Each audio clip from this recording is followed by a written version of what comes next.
સમાચાર અમદાવાદથી મળી રહ્યા છે। અમદાવાદમાં કચરાની ગાડીએ એક માસૂમનો જીવ લીધો છે। જશોદાનગરમાં કચરાની ગાડીએ બાળકને કચડ્યું છે। બાળકના મોતથી પરિવારમાં શોકનો માહોલ જોવા મળી રહ્યો છે। તો ફરી એક વખત કચરાની ગાડી જીવલેણ સાબિત થઈ છે।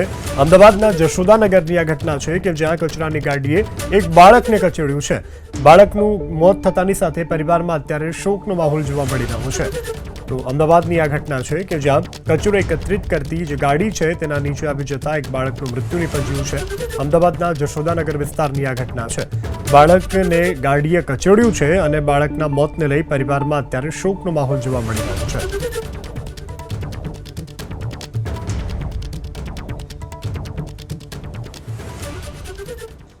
હવે આગળ વાત દાહોદના રાચરડામાં 35 વર્ષીય યુવકનું મોત નીપજ્યું છે। સમયસર સારવાર ન મળતા મોત નીપજ્યાનો આરોપ છે।